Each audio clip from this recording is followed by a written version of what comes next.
Sa ato nga panguna nga mapangulong dinalan sa mga balita lokal, COVID-19 patient sang Bacolod, 2 ka beses nga nagpositibo sa virus.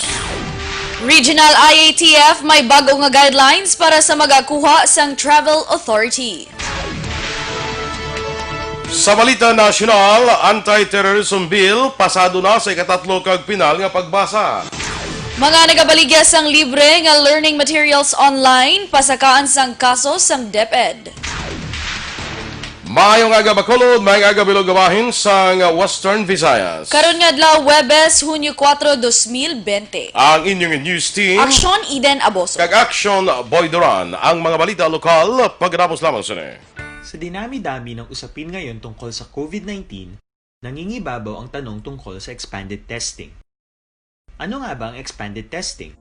Bago natin sagutin ito, mahalaga munang malaman natin kung ano ang confirmatory test para sa sakit na COVID-19. Ang reverse transcription polymerase chain reaction o RT-PCR ay isang laboratory test na tumutukoy sa mismong virus sa loob ng tao. Ang RT-PCR ang siya lamang test na ginagamit upang makonfirm ang sakit na ito. Kaya nitong alamin kung may virus na sa katawan ng isang tao bago pa man lumabas ang sintomas. Kaya naman sa ating expanded testing, RT-PCR ang ginagamit natin ngayon. Hindi ito katulad ng rapid antibody-based tests o RATs na tumutukoy lamang ng antibodies sa katawan. Sino-sino ang kabilang sa expanded testing? Sa expanded testing, ang mga sumusunod na mga tao na may history of travel sa isang lugar na may COVID-19 o nakisalamuha sa taong may COVID-19 ay sasailalim sa RT-PCR test. Una, mga pasyenteng may malubha at kritikal na kalagayan. Ikalawa, mga pasyenteng may edad 60 pataas, pasyenteng mayroong ibang sakit, o mga pasyenteng may maselang pagbubuntis. Ikatlo, mga pasyenteng may bahagyang sintomas. At ikaapat, iba pa nating kababayan at mga healthcare workers na walang sintomas ngunit may travel history o contact. Mayroon na tayong mga laboratorio na kayang gumawa ng RT-PCR sa Luzon, Visayas at Mindanao. Sa kasalukuyan, layunin ng ating gobyerno na tumaas pa ang health system capacity ng bansa upang matest sina lolo, lola, kuya at ate na pasok sa populasyong kailangan ng testing. Ginagawa natin ito upang mabigyan ng tama at agarang atensyong medikal ang mga pasyente at para matukoy ang iba pang tao na nakasalamuha nila. Mahalaga ang pagpapatest sa paglaban sa pandemya, pero mas mahalaga kung mapapanatili ang kalusugan ng ating katawan. Mas mainam kung lalabanan natin to ng sama-sama. Ika nga, prevention is better than cure. Mag-exercise, kumain ng tama, practice cough etiquette, sundin ang 1 meter rule sa physical distancing, maghugas ng kamay, at higit sa lahat, kung maaari ay magstay at home. Samahan kami sa susunod na video para malaman ang kaibahan ng RT-PCR sa RATs.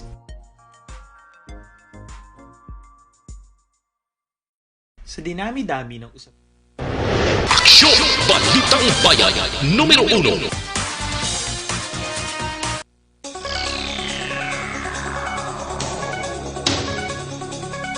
Aksyon Radio Philippine Standard Time, 6 minutos na nagaligad sa tak ng alas 6, detalye na sa mga balita lokal.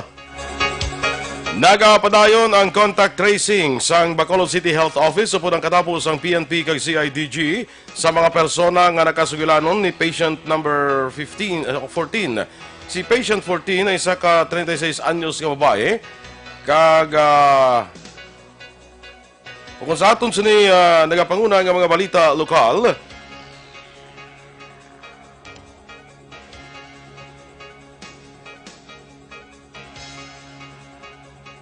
Ako nang ining babae ang anay DepEd nurse kag nagatrabaho sa karon sa pag-export kag import sa mga essential goods. Sunod kay Vice Mayor Sid Familiaran, ang chair sa Bacolod Interagency Task Force, wala sang formal nga mando gikan sa otoridad nga mag-lockdown ng isa ka bangko sa Daran Lacson, kundi ini ang inisyatibo kasunod si patient 14 ang nakakadto sa lugar sa kapin 2 o kun 3 ka beses. Ginpatag ni Familiaran na tabo ini samtang wala pa napaidalon sa test ang pasyente. Sunod sa BC Alcalde, stable naman ang kondisyon ni patient 14 kagkaroon naka-home quarantine. Sa advisory nga nagapost sa pasilidad sa bangko, ginpahayag sa tagdumalahan ng among branch ang nagapaidalom sa routine preventive maintenance para sa padagang proteksyon sa kliyente kag empleyado. Nabutang man sa advisory nga sa Hunyo 11, balik sa operasyon ang bangko.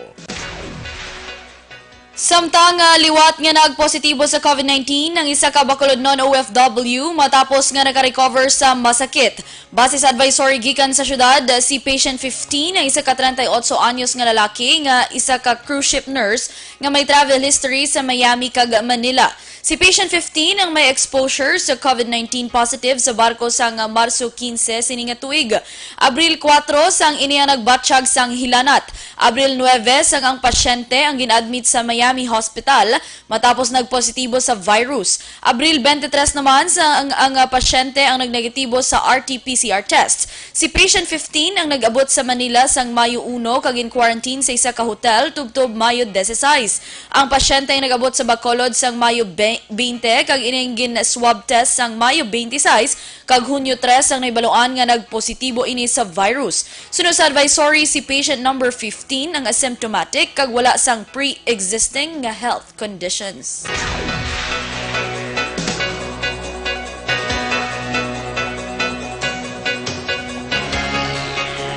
Nag-abot naman ang 19 ka mga OFWs kag locally stranded individuals nga mga Bacolodnon sa syudad kahapon nga adlaw Hunyo 3. Sunog kay Councilor Israel Salanga, chair sang Action Team on Returning OFWs.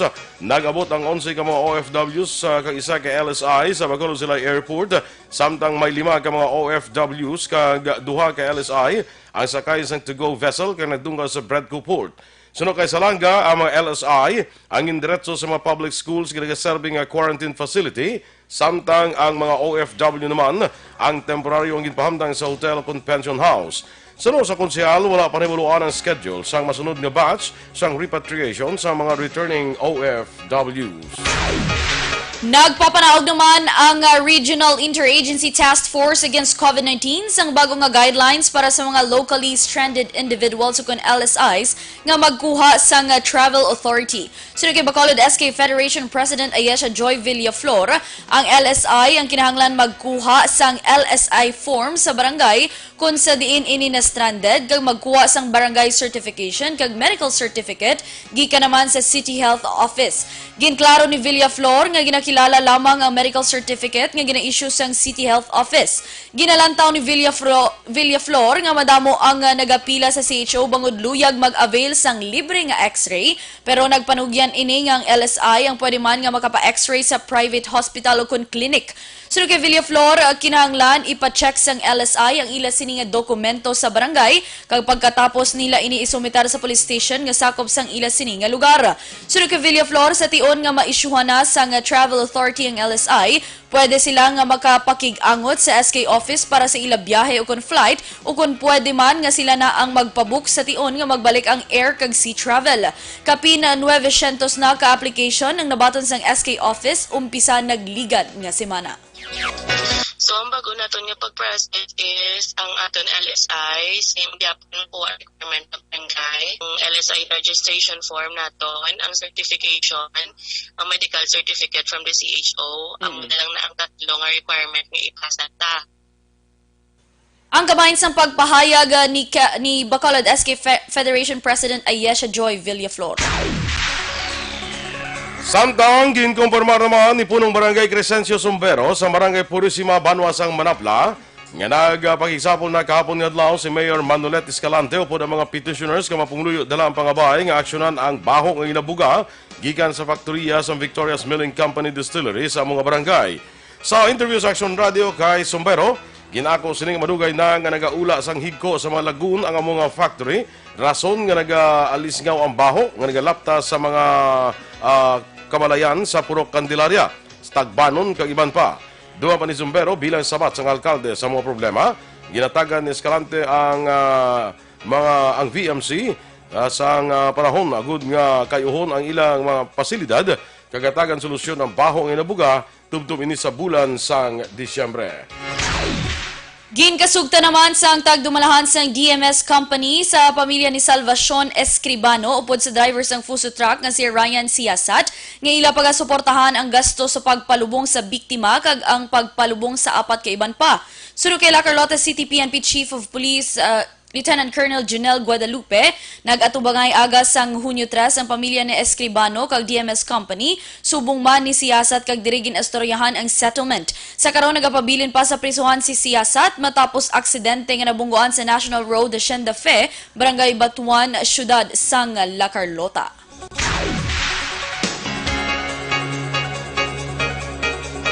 Nakilala na sang Cadiz City PNP ang suspect nga responsable sa pagpatay sa enkargado nga si Loreto Europa Jr. sa Hacienda Tapon, Barangay Daga, Syudad sang Cadiz.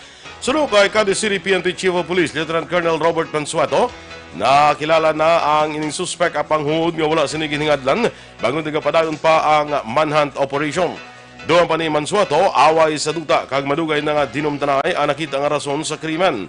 Ginpahayag man ni Mansueto nga sa tong tuig 2017 una nga nakaluwas sa paglutang ang biktima habang sa ikaduha nga tiun wala na nakasalbar pa matapos liwat ginlutang sang suspek sang makaapat ka beses sa din naigo ini sa dughan kag pa nga intunaan man sang iya suni nga kamatayon.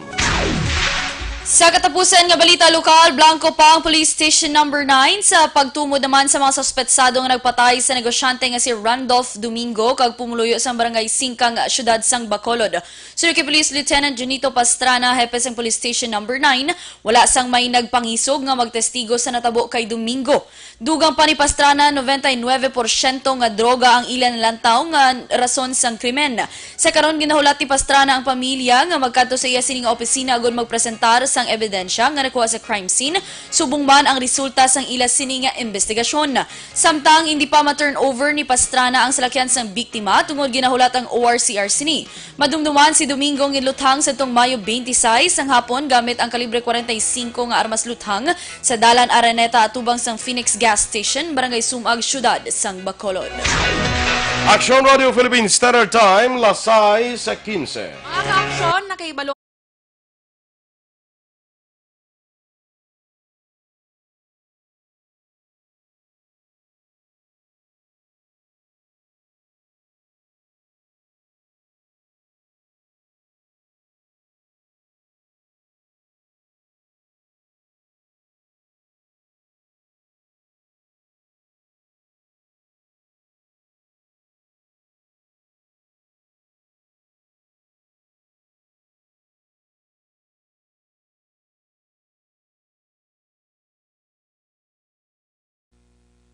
Kag sa ato naman nga mga kaaksyon ay ning ang mga balatian bala mga respiratory diseases pero sang ubo, sipon, trangkaso, hilanat, likawan naton ina nga matapikan kita, no? Pabakuron naton ang aton nga immune system.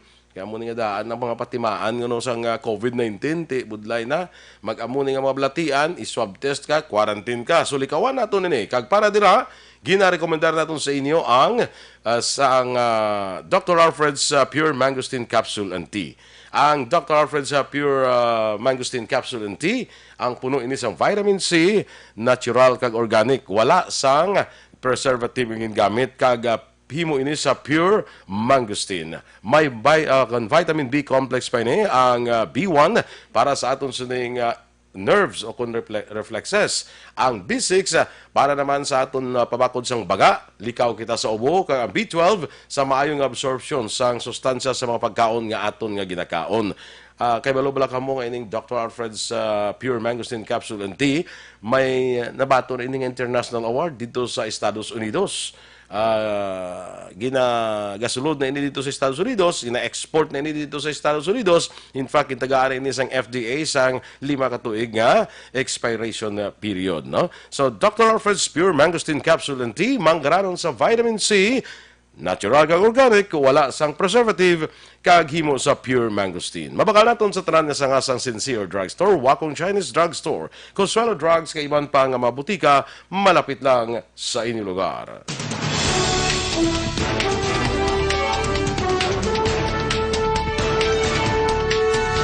Anti-terrorism bill pasado na sa ikatatlo kag pinal nga pagbasa. Samtang maragabaligya sang libre nga learning materials online pasakaan sang kaso sang DepEd. Ang mga balita nasyonal sa pagbalik sang Aksyon, Balitang Bayan, Numero 1. Para labanan ang banta ng COVID-19 sa ating bansa, mahalaga ang kooperasyon ng bawat isa. Ang pananatili sa loob ng bahay ay isa sa pinakasimple pero pinaka-epektibong paraan para hindi kumalat ang virus. Kunwari, ikaw ang tuldok na ito. Malusog ka at malakas. Lumabas ka ng bahay. Ang hindi mo alam, may nakasalamuha ka ng may COVID-19.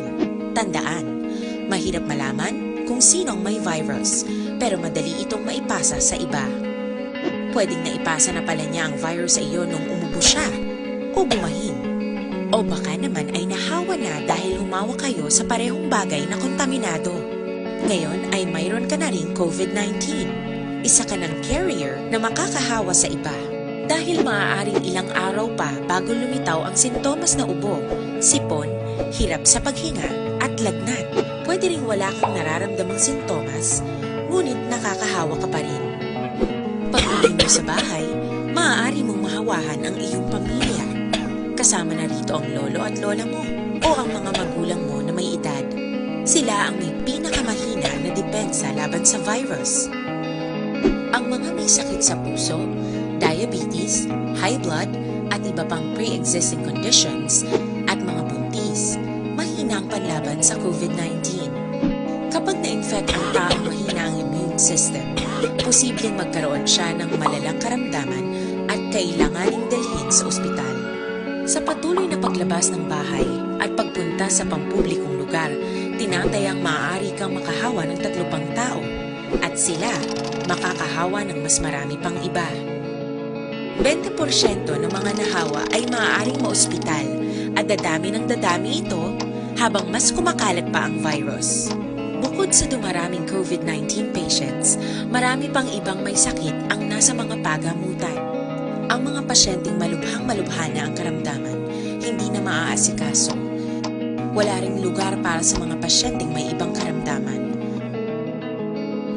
Kaya nating iwasan ang patuloy na pagkalat ng COVID-19 kung iisipin natin ang kapakanan ng iba.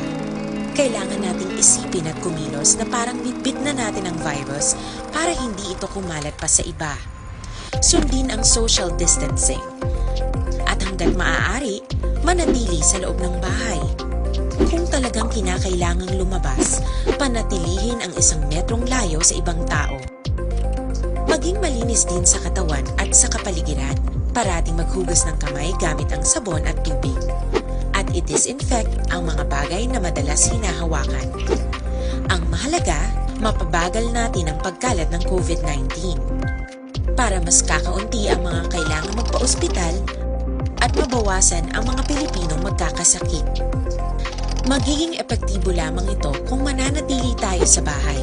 Sundin ang social distancing. Isang maliit na sakripisyo para sa buhay ng kapwa nating Pilipino. Tulong-tulong tayo. Let's beat COVID-19.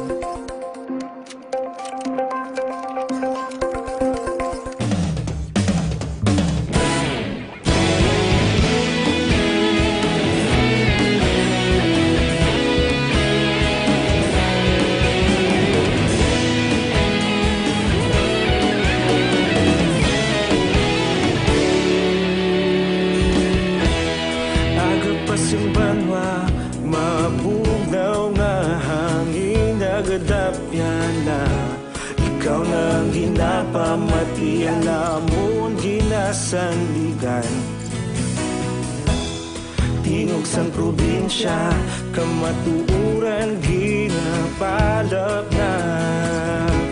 Minsay nga may dala, paglaom kag kasanat.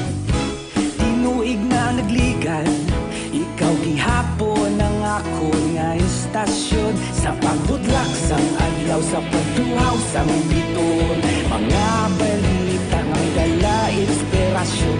Aksyon radyo, bakulog man sa gihapon. Patayon Aksyon radyo, bakulog saludo sa imo. Patayon Aksyon radyo, salamat kisa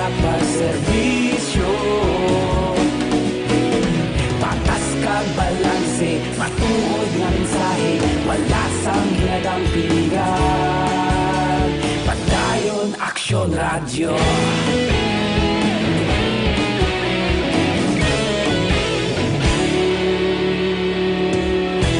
Magkulong kag negrosanon inyong pamatian. Stasyon nga nagapalaplag sang kamatuoran. Mabakod nga prinsipyo, reporter handa sa serbisyo.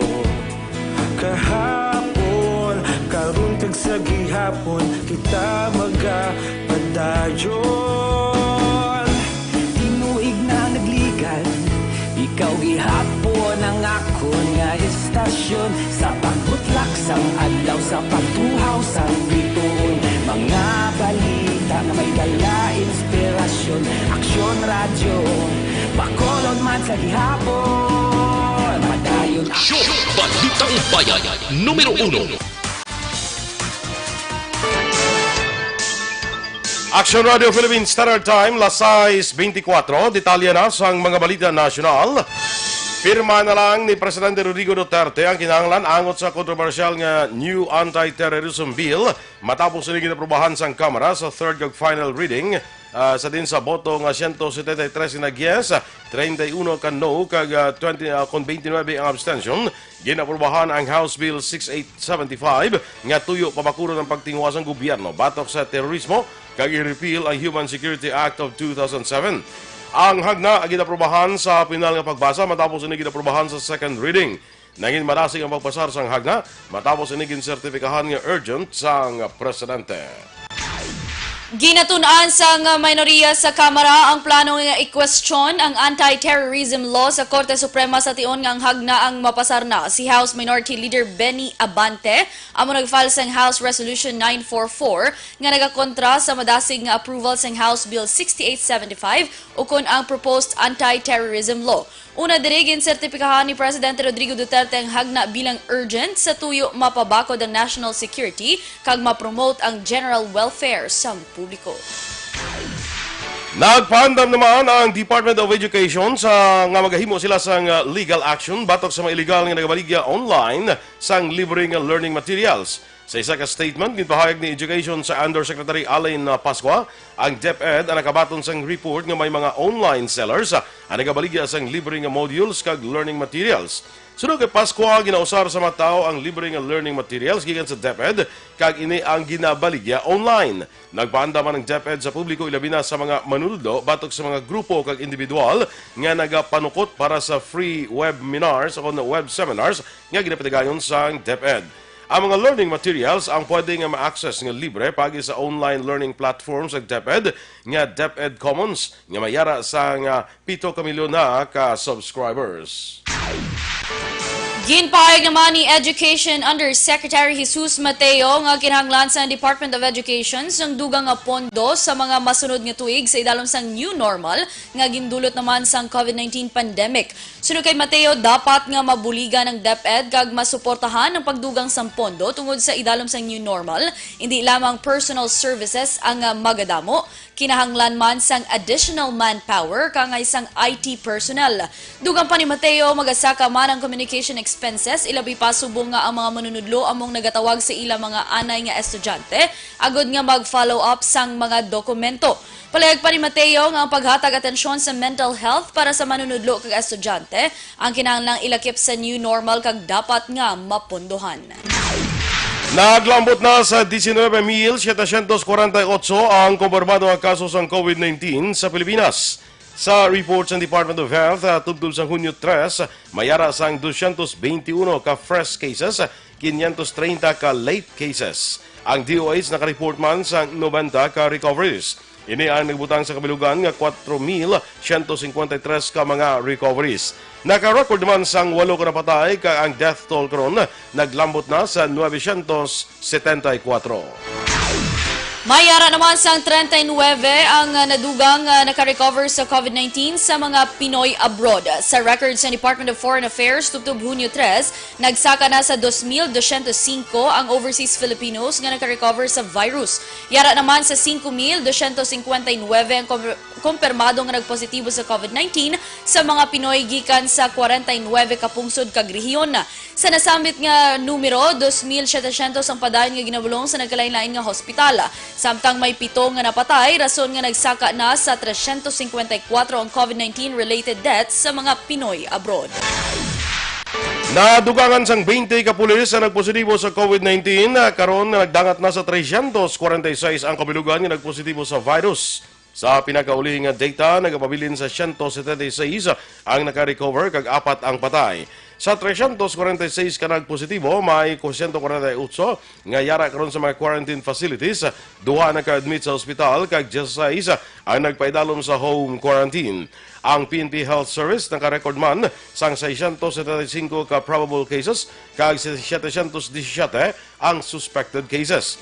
Samtang ang PNP naglansar sang RT-PCR kung reverse transcription polymerase chain reaction facility nga ginapangurahan sa 7 ka mga personnel halin sa PNP Crime Laboratory kag 6 ang halin sa PNP Health Service.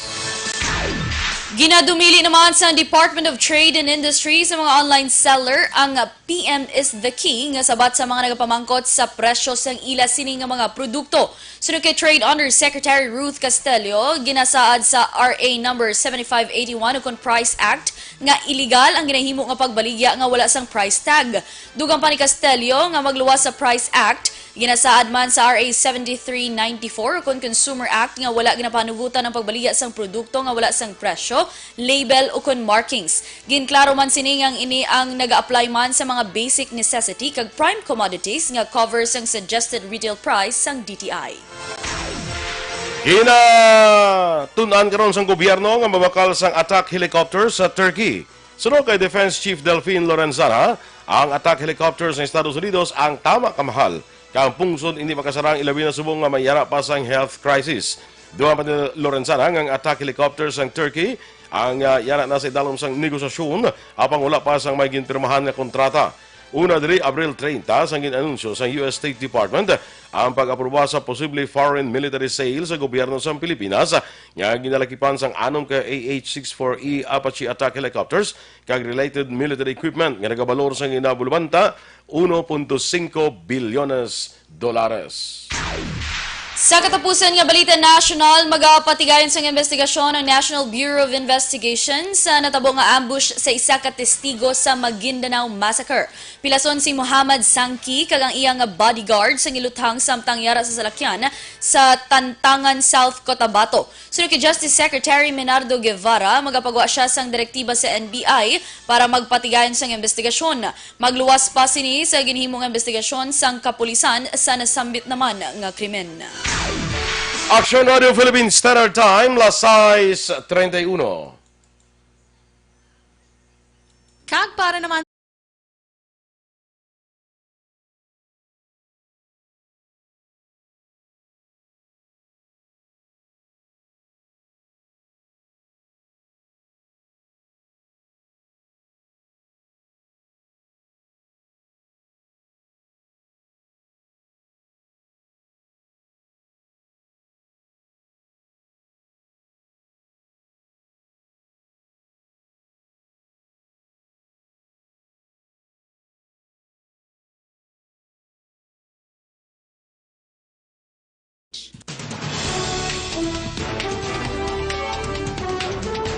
Inyong mapatiyan na aton mga balita diri sa Aksyon, Balitang Bayan, Numero 1. Standby na sa Aksyon Report, second portion, upod ni Aksyon Fred Salanga.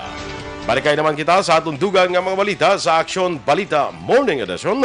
Upod yapon sa inyong news team, Aksyon Eden Aboso. kag Aksyon Boy Duran. Una sa balita, una sa aksyon, Sa Bacolod Aksyon Radio.